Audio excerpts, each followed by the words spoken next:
evening. I'm Gloria, and this is Open Mind Chat Show. And this evening, I have a returning guest, an amazing, wonderful guest, and it's Jay Weidner. Good evening, and thank you for joining us again. How are you? I'm good. How are you? I'm very well. I'm really excited because tonight's topic we're going to speak about is the secrets of alchemy. So, Jay, just let it go, please. That's a huge question, and of course, it would be ridiculous to think that you could even answer that in even 50 hours. But Yeah, I'll do my best. you So, will. to understand alchemy, first have to understand that there was once a very advanced, long-lived civilization here on Earth, and it got destroyed somehow. I don't know how. I don't even want to. I mean, I do know how. It's a solar flare, plasma storm is what destroyed our civilization, Mm-hmm. and we can only imagine what their civilization really was. We can look at their buildings, and they're amazing, and their pyramids and Mm-hmm. everything, and know this was one amazing civilization. Well, this civilization had a science. It wasn't like our science at all. It was not based on technology. There was technology, but not the way that we envision it. It was based Yeah. on ether. Ether is this invisible ocean that we swim in, and it connects everything, and it's got a power to it that you can draw down from, and it's Mm-hmm. got a shape, and it has a purpose, and because we can't see it, feel it, touch it, or taste it, we think it doesn't exist, but it does. And people like Nikola Tesla were using it to power things by drawing down the energy. And if you look at a lot of the architecture that's been left over from this civilization, you'll see that the form is functional, so that the towers in these old buildings would draw down the Yeah. etheric forces. In the cathedrals, the towers would draw down the forces into the floor space and heal Mm-hmm. people. That's why they had to keep the doors open to the cathedrals. They weren't there to worship. Fulcanelli clearly says, my master clearly says, that they were not there for worship. They Mm-hmm. were there for healing. Yeah. So alchemy. So we now know that there's a civilization. We now know that there's an ether, and we now know that we can manipulate that ether for our benefit. Okay, Mm-hmm. Through architecture, through meditation, through exercises, through yoga, all designed to enhance the health of the human being. And alchemy has two goals. Alchemy's two goals are complete enlightenment, complete illumination, and two, to live a long life. Not because you're a greedy person that wants to live a long time, because understanding alchemy takes a long time. Fulcanelli says you can't really understand alchemy until you're in your 70s. And I'm not there yet, but I'm beginning to understand why they're saying that, because the brain has to wire itself up in a certain kind of way, in a very holistic way. And this has to be done with intention. So alchemists, kings used to capture alchemists and torture them to get their secrets. And the alchemists would just say over and over, even if I gave you the secret, you couldn't do anything with it because you're just not the right personality for it. It would probably kill you. All right. So I was in Peru, and man, it must have been 1999 maybe, and no, 1998. I go there every time there's an 8-year. So I went there in 2008, 2018, 2018, 2008, 2000. Before that, whatever that was, I've been there 4 times. Yeah. But the first time I was there, I met this very knowledge, because I was looking for the connections between alchemy and shamanism, because Yeah. alchemy is Western shamanism. In other words, every group on the country has a shamanic tradition, and European shamanic tradition is alchemy, and that's what it is. That's what. And so what's so beautiful about alchemy is that just like in Europe, just like everything that's European, it's a combination of shamanism and science.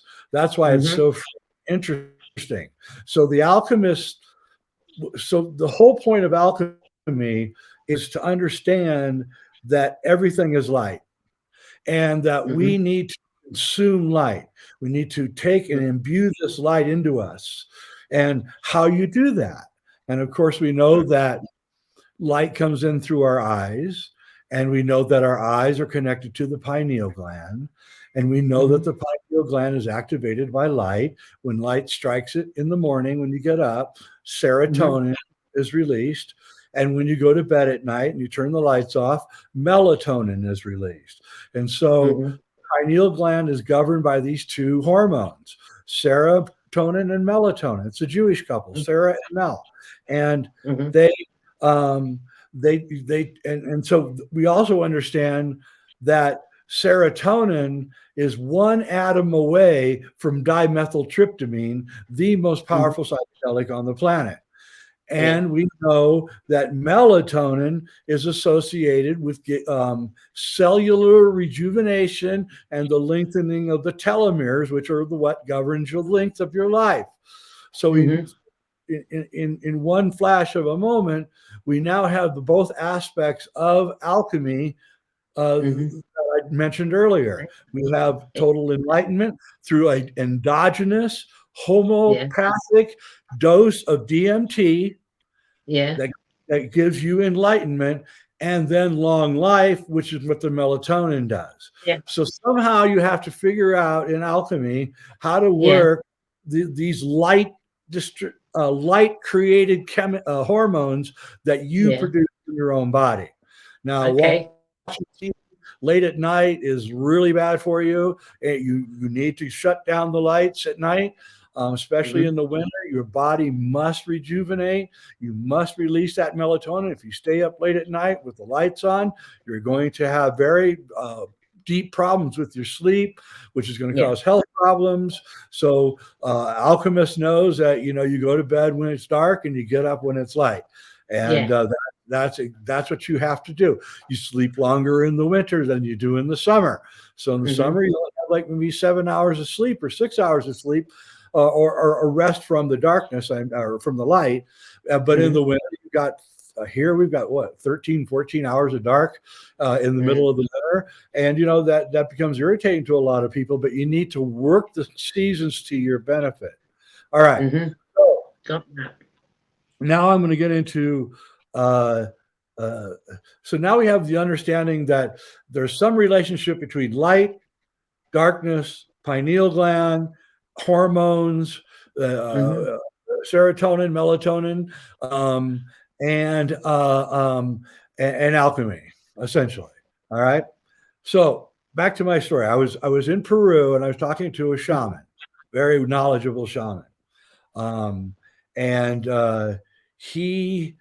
Because there was a connection that I discovered through my research, that there was a connection between European alchemy and the alchemy practiced in the Inca countries, Peru and Bolivia a little bit too. So I went to Peru on a very long trip. And I said do you understand what alchemy is? He says, I do. Yeah, we practice it. And I said, well, I was very young. I'm younger than I am now. And I did not understand alchemy at the time at all.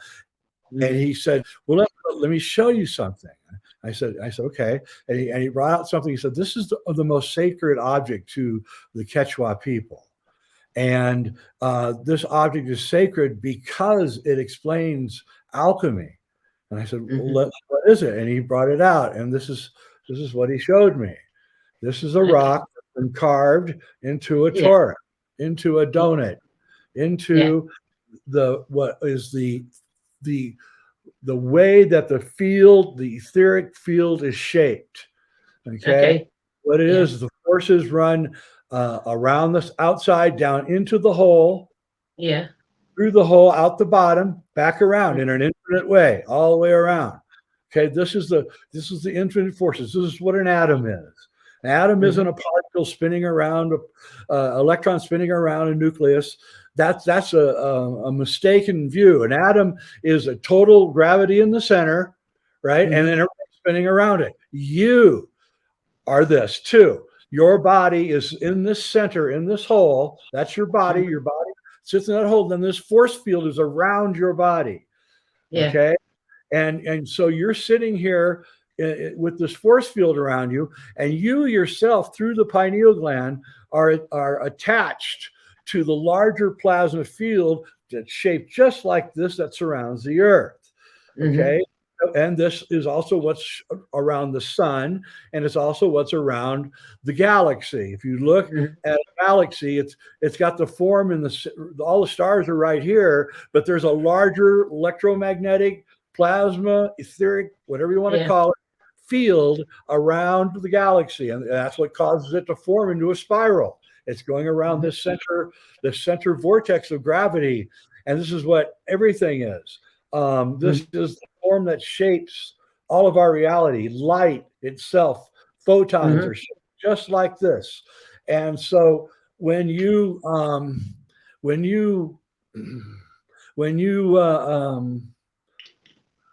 gaze into the sun in the morning, you're taking that light and you're drawing it into your pineal gland. That's why people think that breatharians aren't true, but I actually believe that they are drawing sunlight in as food, you might say. And so also time, by the way, you asked me about Alchemy of Time. Time also travels in this same formation. So we have 4 ages, right? We have the Golden Age, the Silver Age, the Bronze Age, and the Iron Age, which is also called the Kali Yuga. All right, we have yugas. They're in the Hindu system, which is an alchemical system. And so what we have is the Golden Age is the time when all this energy in this torus is expanding. So that starts at the very center of this hole, at the very center of this torus, and as the energy comes out the bottom, it's expanding all the way until it gets to the equator out here. That's all expanding. That's the Golden Age. The Silver Age now is half the size, and it's when these energies start compressing.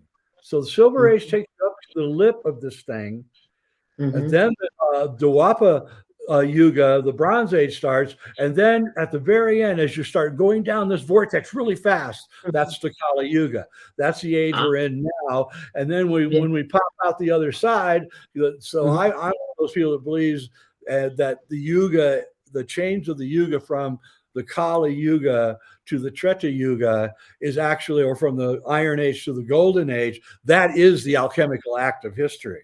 That is turning the lead into gold. That is taking the darkness of the Kali Yuga, caught inside the darkness of this vortex at the very center of our torus, to coming out this bottom end into expansion of light and energy and all of that. That is alchemical history. That's how alchemy works its way through history. So alchemy can work its way into many, many different subjects. And so we also have so the Egyptians, who the original name for Egypt, that what they called was Alchem. It means the black lands. And so every year the alluvial soil from the Nile would wash up the Nile, and that's what their food in. And this soil was has super qualities. Anything that's black in nature has like a lot of qualities in it that you're looking for. Okay, so black oaks are very big in alchemy. If you can grow your food in the blackest of black soils, then that's what you want to do. And so the original prima materia of alchemy is black. And they say that you're looking, whatever you're looking for, it's black, right? So so you say, okay, then are there substances out there that have a high concentration of these etheric Tauruses in it? And the answer is yeah. There's a lot of stuff out there that has it. Blue-green algae, mistletoe. Mistletoe. Yeah. Did you say mistletoe? Mistletoe. Really? Wow, I never knew that. Yeah, mistletoe is the most powerful, actually. So this is like a secret I can say out in public because I won't get arrested. But if you do live in an area that has oak trees, that has mistletoe, not anything else, no other tree, just oak trees. You need to you need to get a ladder, of course, to get up to the tree. You lay out a blanket, a big, maybe 2 or 3 blankets on the ground. Make sure it does not touch the ground. Make sure the mistletoe. Remember, mistletoe is one of the only plants that does not grow out of the ground. It grows out of an oak tree or whatever tree it's on, right? So its roots never touch the ground. That's very important to understand. It's never shorted itself out. Remember, it's all electricity. All right. So mistletoe has never been grounded. It's never shorted itself out on the ground. Okay. So inside oak trees is this huge amount. They're hollow for the most part. The branches are hollow, and the middle of the trunk is hollow. And the oak tree is pumping water every day. It pumps water out of the ground, tons and tons of water, throws it out into the branches, which is this incredible pumping process that people don't appreciate. How hundreds of gallons every day on oak tree pumps out of the ground, puts out in the branch. Then at night, that water seeps back down and goes back down, and the tree is empty. And then this happens again every day and every day.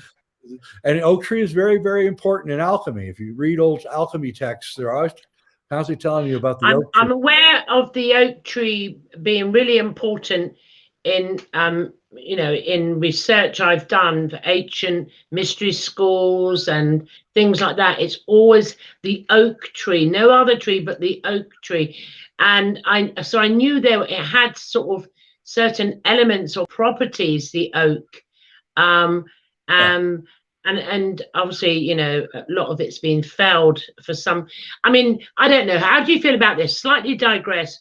I was on an island, and I'm going back again the end of the month off the mainland, and I was told the story how it used to be full of oak trees, and back in the day, it was like spiritual people, the ancestors way back, and the reverence they had for the oak tree. And when the Christian Crusades come in, Catholicism, it just chopped down, and they said we're chopping it down because of their type of worship, and they destroyed many of the oak trees. Have you heard things like this before? Oh, absolutely. They destroyed them in France, England, Ireland, Scotland. Outrageous, and they did it for the reason I'm telling you right here. Okay. Yeah. So the oak tree has this what in alchemy is called black water. Remember, everything is black. Okay, black. Water flowing through the oak tree is black. If you chopped an oak tree off the branch, you would see black water pouring out, and a lot would pour out. You would literally gallons of black water would pour out. Okay, so this mistletoe is sitting with its roots in this black water. This water that goes deep down in the ground every day. It comes out and brushes around. It's moving. You see what I mean? It's a very special kind of watering process that's going on here. All powered by gravity and deep earth minerals are being pushed into the oak tree. Oak tree are so hard that it's almost impossible to cut it or break it with a chainsaw even. And this mistletoe sits in this water, okay, and it never touches the ground. So you go to the mistletoe. I'd prefer if you used at least a silver knife, if you can. If you can find a gold knife. I actually found a gold knife in a thrift store, and I bought it like $100, and I use it for my mistletoe. Remember, it's electrical. Everything I'm talking about is electrical. Yeah, I'm with you. There's an electromagnetic field around the oak tree too. Okay, the branches. Because oak tree is very magnetic, super magnetic. Okay, so you cut the mistletoe, make sure it doesn't hit the ground. If it hits the ground, make sure there's a blanket there. to absorb it. All right. And then gather it all up. Try to do this at night on a full moon too, by the way, because when the moon is full, all that water is drawn up like a tide into the this is all Druid alchemy, into the branch of the oak tree. So then you take the mistletoe, try to stay in as much in the dark as you possibly can, and chop it up. Take it wherever you are and try to keep it in the dark as much as you can, and chop it up in bits. Keep the berries; they're very useful, and then throw it into mason jars and pour whatever that is, 200 proof alcohol over the top of it, and then let it soak for a year and a half, 18 months. Keep it in the dark. Don't let any light get into it, except maybe the light bulb is fine, but no sunlight. Keep it in the dark. And in 18 months, you have, and I'm not giving any medical advice. I'm just telling you about alchemy, right? I'm not giving any medical advice. But I will tell you this. I got this information from a very, very, very good alchemist who died about 20 years ago when he said he was in his 90s. He could have been 120, 130 when he died.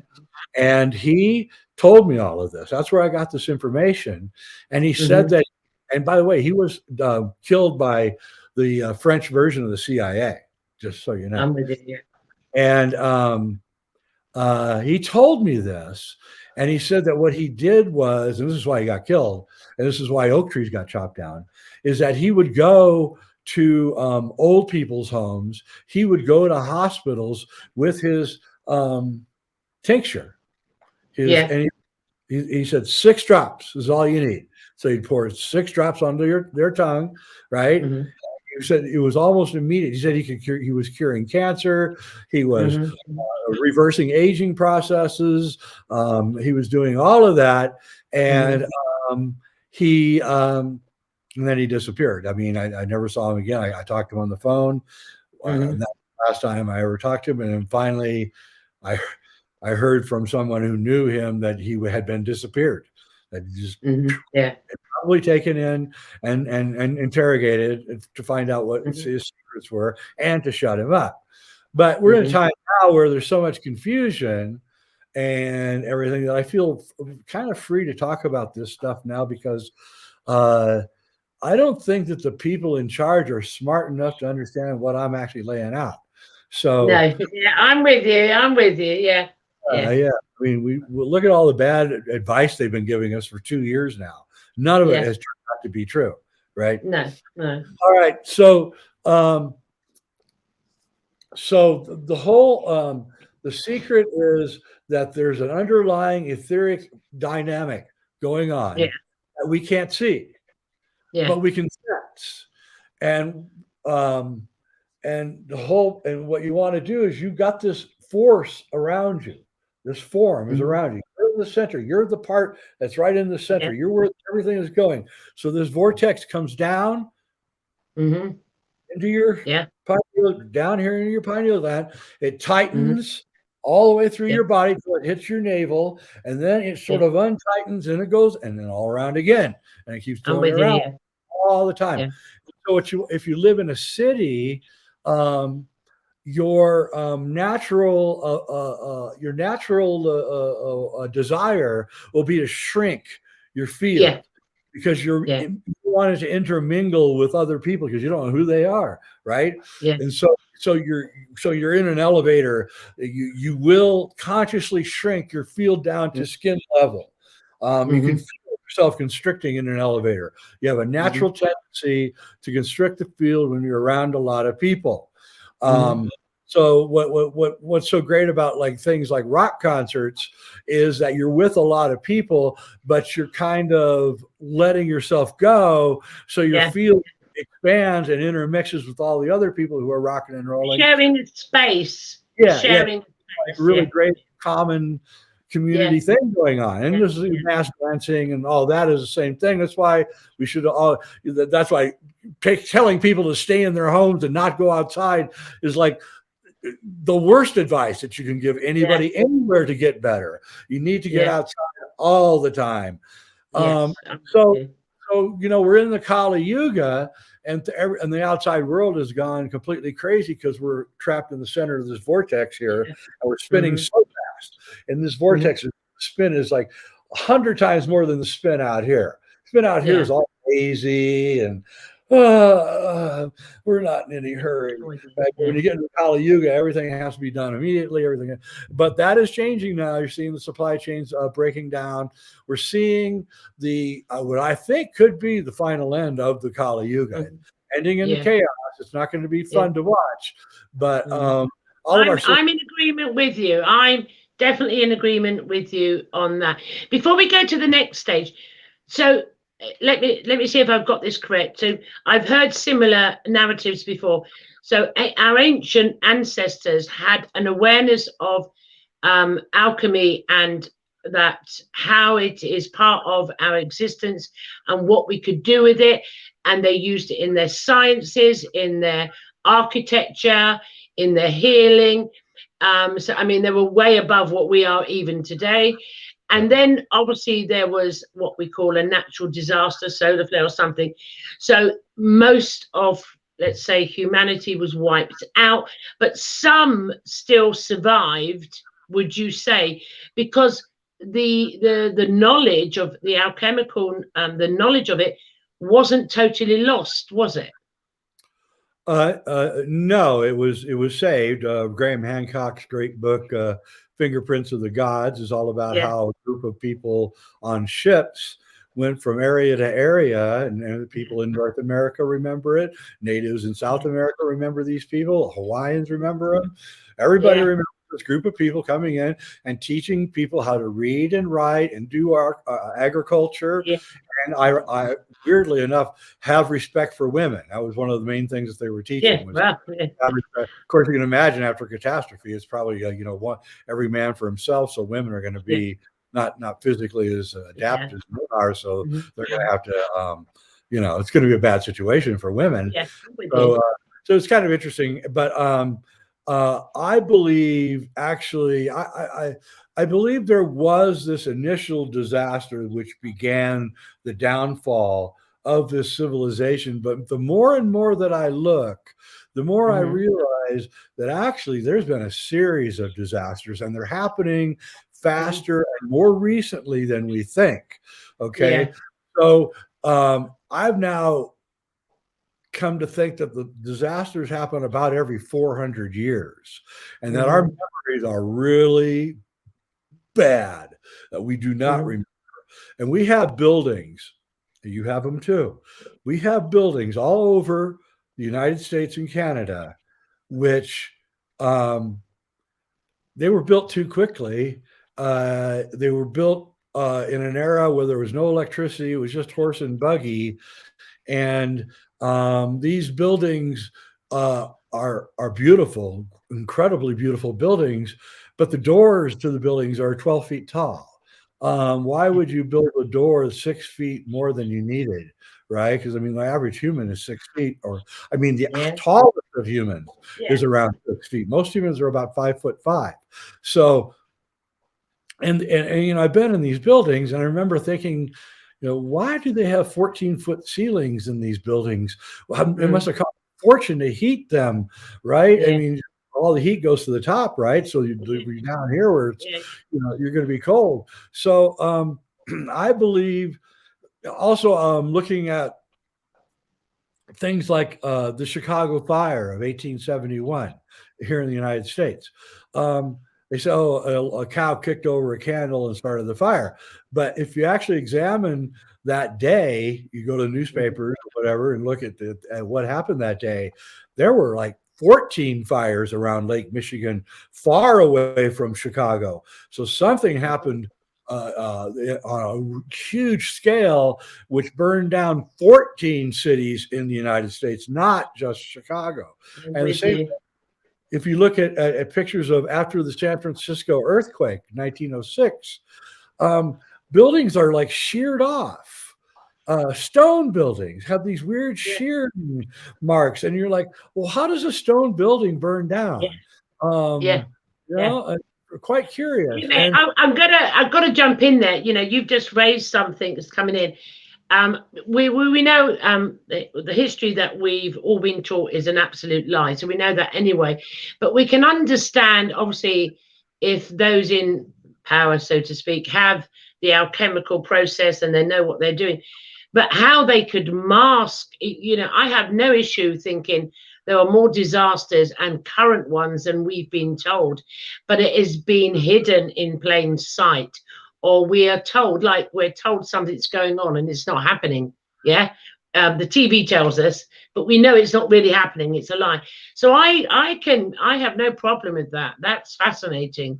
That what you're saying, an earthquake would not shear off the top of a concrete building. There's no way. It should crumble. That's a vibration coming from below up. So there you go. What do you think though in current times? I mean, which is, well, it's in our timeline. What do you think caused that if it wasn't an earthquake? I'm curious. Yeah, well, I mean, I can say that I think that we've misunderstood a lot of the things that we're looking at. Where I live very close to northern Arizona, southern Utah. And if you drive through those areas, this is where John Ford used to film his Westerns and an era of eerie, stark rock formations that are just coming right out of the desert. They've done experiments. Remember, I said everything is electric. They've done experiments where they've taken like slate or rock, and then they blast electricity down into the rock, and they videotape it. And you watch a videotape, and it's like watching the American Southwest form right in front of your eyes. And so I believe the American Southwest was actually struck by a huge amount of lightning strikes, including one that created the Grand Canyon, which must have been the mother of all lightning strikes that have ever hit our planet. And all those weird rock formations are not eroded by wind. Those are done by, so what I'm trying to say is that, and my work in alchemy, my main work in alchemy is about this. I believe that we get hit by periodic plasma strikes from space. Now, I don't know if they're being intelligently directed. A lot of people think they are. It could be because it's pretty incredible. It could hit cities, with such exactitude. And, your own Crystal Palace in London burned down in a mysterious fire. How does glass burn down, And so over and over, we see that there's these incredible places with these incredible structures. Absolutely. The fire of London, London, near enough the whole of London burnt down. The fire of London wiped out. Yes, absolutely. And then magically the banking, the city of London was created, and the banking empire was right there where the fires burned. There you go. Yes. So then you could say we can do conspiracy theory. It's my show. I can do what I want. We can say that was an intentional destruction. Oh, absolutely. Absolutely. An intentional destruction. Break it down, then build up something. Yeah, I'm with you on that one. Yeah. Well, what they did was, so the power group, I'll just call them that. The power group is the very first thing that the power group, the reason that the group that's in power is because they were the first people to discover how to build really, really good boats and how to get out into the ocean. So those would be the first people to have the first maps. They would know where all the other people are. They would meet them, have commerce. Were they alchemists? Do you think they were alchemists? They knew the secrets? Definitely they were alchemists.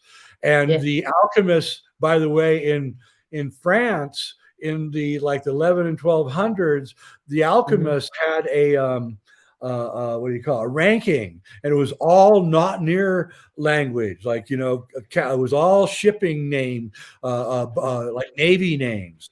You're not near and all this, because the power group that rules the world came from these people that built these ships.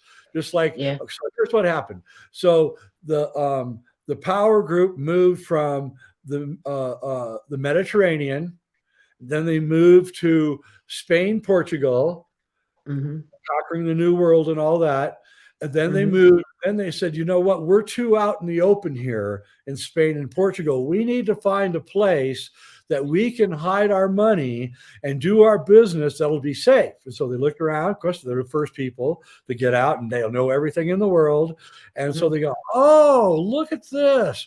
If you take the Thames River and you go all the way to this area here at the end by the London Bridge, anybody attacking us is going to have to go down the Thames River. We'll build cannons all the way across to kill anybody that comes in to invade our stuff. We'll put our banking city here, and then we'll create a worldwide shipping empire, which we're going to call the East India Trading Company, which is going to go out and conquer the whole world under not by an army, but by a corporation of bankers who are going to be ensconced in a completely new country within England called the City of London, which is not governed by the crown. It's not governed by, it's a completely, just like Washington, D.C. is its own country, and the Vatican is its own country. So is the City of London.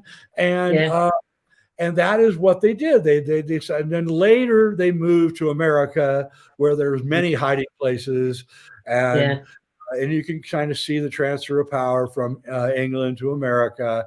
And now maybe they're moving somewhere else. I don't know. I would say that that's not true, that they're going to continue their seat of power in America because of America's geography, because America sits between two oceans. It has Hawaii, which is the most important real estate in the Pacific Ocean. America is just too well off to abandon. So I think the power structure, but the power structure also is now moving into space, and they're moving off planet, and they're also afraid of the possibility of these plasma storms. They know all about them, by the way. They're well aware of what's going on. And again, I don't know if it's just a natural thing or if it's being directed or what, but I mean, it makes you think. I have no idea. I mean, I'm just off the top of my head in the conversation. It makes you think they're up there spraying or firing off something. They're using waves, radio waves or sonic waves or whatever they're doing. And it makes you think, who are they shooting at in space? It's just a thought. We know they're shooting at something. Well, why would you be doing that anyway? Is it to protect? We don't know. Devil's advocate here. Is it to protect, to stop something? Or is it firing at something more highly intelligent and than what we have here scientifically? I don't know. What do you think? I mean, deep down. I would suggest that the same group that Graham Hancock is talking about, that went around the earth helping everybody, had retained all of the knowledge of the previous civilization. So if they have all the knowledge, then they must be. What I would do, I mean, if I was in charge of shipping and building the maps and everything, and you would be the first ones are going to be them, and so. And these would be the Phoenicians, by the way. They were the first people to build the big boats that could get out in the ocean. And so they later became the Venetians when they took over the Mediterranean area and conquested the New World. And they're the ones that built all these fantastic buildings. And so I believe that they probably have a secret land somewhere. And from that secret land, they have all their alchemical machines and knowledge, and they're living a long time. And we're their farm, kind of. Well, we grow the food for them, and and we're just blind in the dark. Occasionally, we'll stumble into one of the fodder. They think they've woken up now. They know we know who we are. So when you look at that, you can, like with anything, if you have fire, you can use fire to cook your food and heat up, or you can use fire to burn and destroy. So with alchemy itself, I mean, the small amount of research, nothing like you've done, you can see in history that if someone who is what we would just call a negative Nelly, not a very nice human being, gets this information, it is mighty powerful to destroy and control others, is it not? And they would not want Joe Blogs or Gloria Blogs being aware of such knowledge, would they not? Yeah, they don't want you to know it because a single person can become extremely powerful. Yes. But you don't want.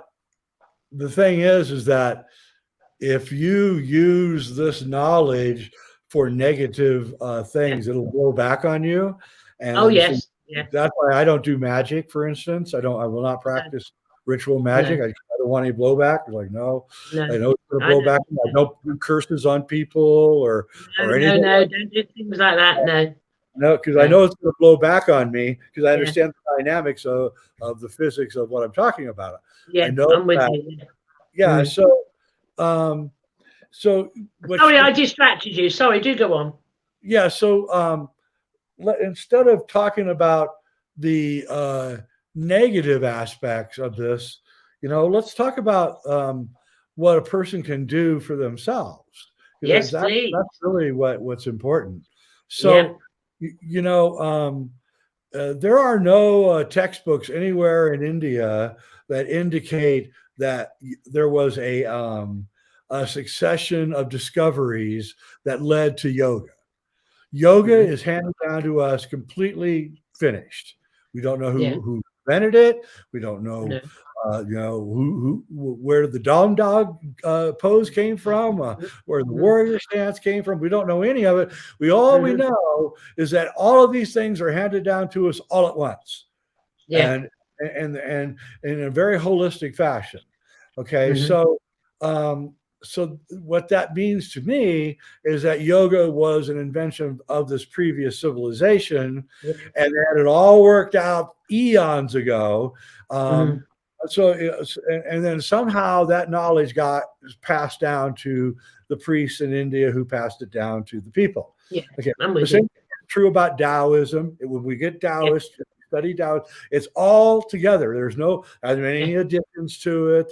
There's it's all holistically been given to us. Well, alchemy is the same way. Alchemy is there's no like, oh, this guy found this and then this guy found that, and then they got together and they said, well, let's do this. And none of that going on. It was all comes down in a whole package. Yeah, a whole package. Yeah. All right. So so what's the point? Well, the point is, of course, is to gather light, to consume light. That's the whole point. So, in my house, I have these. I'll show you. I have these all over my house. I can see. Yeah. Beautiful pyramids with minerals in them. And what these are designed to do is to attract in etheric forces. All right. Yeah. So what you have to do is you have to make alchemy your practice. You have to, yes, the Kali Yuga is right outside your door, and there's nothing you can do about that. And people are going insane and mad and true. Okay, but what are you doing? Okay, so what you need to do is you need to enhance this field that's around you. You do everything you can to make this field grow and be strong. So you want to surround your house with these kinds of objects all around your house. You want to do prayers and meditations. You want to do yoga every day in the morning if you can. Try to do it at least for 15, 20 minutes. Believe me, will feel it. First you'll be sore, but after a while, because all yoga is an alchemical system designed to increase the field around you. Because it's all about the back, because the back is the center. The spine is the center of where that vortex goes down. It goes down through your spine and out the bottom of your spine and all around your body again, all the way around. And when you die, what happens is this vortex shrinks as you die. This vortex shrinks down to where it's all wrapped around your spine. And then when you die, the bottom of the spine collapses in on itself and starts going up. This etheric energy starts going up out the top of your head, connected through the sushumna, which is hundredth of a millionth of the width of a human hair. It goes out through the sushumna, and that's the tunnel that you see. You're going through the sushumna and towards the source, which is this field that lies around the earth. So the earth is inside this center here, and then the earth, and we call it the Van Allen belts, which is a scientific term for it, but actually is much more important than that, because this is where the souls dwell. And when the souls decide to return back, they come down through the top, and then they descend down into the earth again. And the ascension is going out the back end. So death is merely the release of the body, and the soul going back in. And so you want to do things that enhance it. So, you should eat a lot of alkaline foods. All right. Alkaline is anything above 6 pH. So if you can get your, take the pH paper and try to measure your pH and try to make sure that it's up above 6. If you can get to 7.5, you'll never get cancer. So we know that for sure. So pH is also about this, about the alkalinity and the acid. You notice how there's these binary things I'm talking about, melatonin, serotonin, right? You want to make sure you got a good sleep schedule. You want to make sure. I would take a keto, or even if you're not, you think, oh, I'm old and I can't do it. No, you can. These martial arts are designed for people who are not strong. They're not designed for Mr. He-Man. They were designed for little short Asian people who had fight big people, right? So take a martial art if you can. Take something like that. Not because you want to. I used to do Tai Chi. I haven't done it. Tai Chi. I used to do Tai Chi in my younger years. And then every so often a form of it on my spiritual journey with some friends that I was with. I used to, and I found that effortless. And you could, when I was doing the Tai Chi, especially outside, I'd go outside with my friend, barefooted, in the garden, and the energy, you'd feel your body, the tingle, and you could feel you were moving. You could actually feel like electricity, I can only say. I used to do that. I started hiking barefooted, Wow. And I saw this hippie, on my hike, and he raced by me and had these bare feet. And I thought, so I stopped him one time and I said, so, your feet must be like shoe leather. And he said, yeah, they are. And I said, so what are you doing that for? And he said, dude, you will not believe the difference. He said, your shoes are shorting out the earth energy. I went, really? And because they're rubber. Your bottom of your shoes are rubber. They're shorting it out. So I started doing it, and man, what a difference! What a difference. When I was younger, Jay, my father used to call me She from the Blackfoot tribe, because for some unknown reason, before I even had any knowledge of anything, I never would wear shoes. I went out with no shoes on, no matter what the weather, and my feet were black and minging all the time. And that was as a child. And I spend most of my adult life wearing not even shoes, flip-flops, and then I flip them off. I hate having shoes on my feet. In fact, I can't have shoes on my feet. I can't. So there's all these. So you're going to create a sacred space in your house that's going to increase your field. Okay. And then and you're going to meditate too every day. Really good meditation, by the way, is to meditate in front of a candle and stare at the candle. And what you do, whether you're staring at a candle or you're sun gazing, and by the way, if you do sun gaze, don't you didn't hear it from me, but if you do sun gaze, don't stare at the sun. You stare at the side, over by the way from the sun, and only early in the morning or right before it sets in the evening. Don't do it during the daytime. No. Okay, but what you do is that when you're looking at this candle or the sun, just imagine that the light is coming into your eye and then going all the way to the back of your eye and bouncing off the eye, and then you're consciously shooting that light out your eye again. And just keep that as with a breath. breathe in, you bring the light in, breathe out, you're shooting it out, breathe in. Just do that. Try that for just a minute a day and 5 minutes a day, because you're going to feel it. You're going to feel your pineal gland filling up with light. So mistletoe fills it up with light. Blue-green algae fills it up with light. Any kind of high pH foods fills it up with light. Keeping things that attract, like that pyramid, things that attract orgone or this plasma, whatever you want to call it, chi. You're trying to build that up, and it has to be a conscious effort. And you'll find if you do this, that after a while, your tolerance of other human beings increases. Your ability to love when you need to love increases, and just an overall good feeling. And you know, I envision a world, and this is one of the reasons I talk about this stuff in public, which you're not really supposed to, is because I want a world where we tear down our cities and we rebuild them with the alchemical architecture in mind, so that we don't have to go out of our way to create a sacred space, because everything is going to be a sacred space. Everything, I mean, can I ask you, it's like you can see, you know, the controllers, when you look at the, you know, geographically, the amount of square mile of land on Earth, and everyone is locked down and squeezed into a little town, while there is millions of miles of open space. In the fact that if we all 7 billion, I heard someone say it, I mean, I don't know if it's true, but it resonates with me. 7 billion people spread out across the earth, we'd have acres. We'd have the space we should have. How does that resonate with you?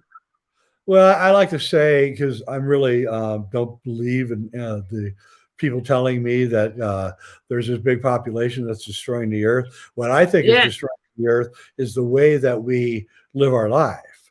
And so I say if you had a planet of 10 billion Zen masters, you could fly over the earth and probably see almost no evidence of human beings. But if you had a planet of 1 million Bill Gates, this place would be destroyed. Because you got to, you know, the EU, for instance, the EU just said that yachts do not have to be taxed. All right, really, that yachts don't have to be taxed. This should tell you everything that you need to know about the world. All right, so you're going to be taxed, but if you own a yacht, that's not going to get taxed. So. This is what's going on, but we can undermine all of their little subterfuges and all that by doing what I just said, you know. And another thing that I think people need to think about right now, because we're moving into a time of where everything's going to break down. It's breaking down, and it's not going to get better. So I really think that I tell this to everybody now: find your tribe, tribe. A group of people that think like you. You don't have to live together, but like my tribe is, we're hooked together with radios. All right, we're on a certain frequency. You know, you need help. You know, we're not relying on any kind of internet or the phone or anything like that. We're just in our little community. You know, if my house is on fire, people will come help me, and because you're not going to be able to rely on things to help you anymore. So find your tribe and work together and find people that think like you. It's not that hard. You got an internet, you know. There's ways to find people who live around you that think pretty much like you. You know, have a potluck dinner, bring them over and talk and get conversations going. And because we're moving into a time right now, grow your own food if you can.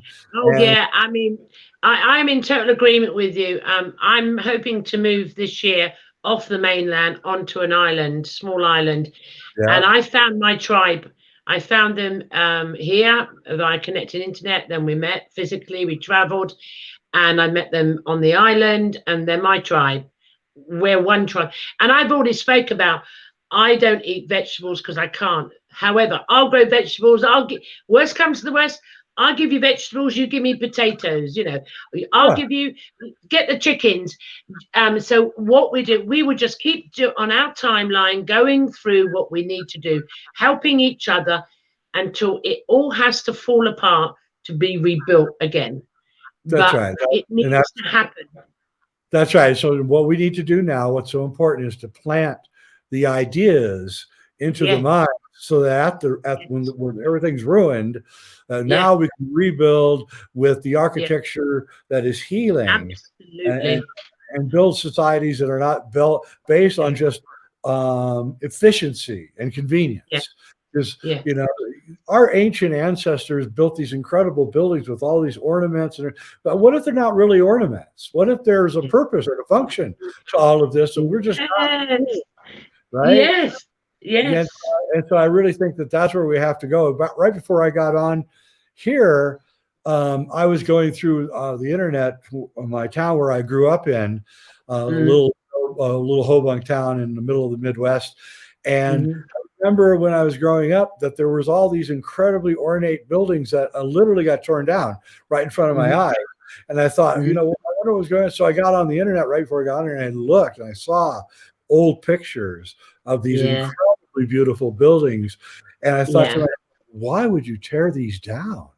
I'm in such agreement with you. I keep in the UK, and you know, I'm slightly mature here, and I've seen them pull down these ornate, amazing buildings. And why would you do that? And then put up these made in a factory houses that are like, nothing attracts you. The energy of these properties, nothing attracts you. But Jay, they're ripping down some amazing architecture, and sometimes when they're not supposed to, they still do it, and they go, oops, we're sorry.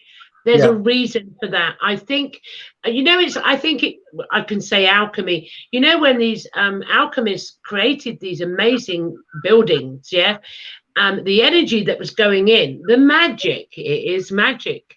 It's all vibrational. That place itself, and I'm in total agreement with you, was a healing center, was a power source for the individual being. And that's why, you know, the only ones they haven't torn down is the cathedrals, because, you know, they can't go that far. But that's for their own self-purpose. But they've destroyed the cathedrals. They've taken, like Shark Cathedral, they put a metal roof on. Oh God, no. Yeah, that's the worst thing you can possibly do. So they're destroying the cathedrals. I'm sure that's a fire. I'm not going to get into that one. But Notre Dame, its roof is now destroyed. So they're going to have to replace it. One wonders what they're going to replace it with. And by the way,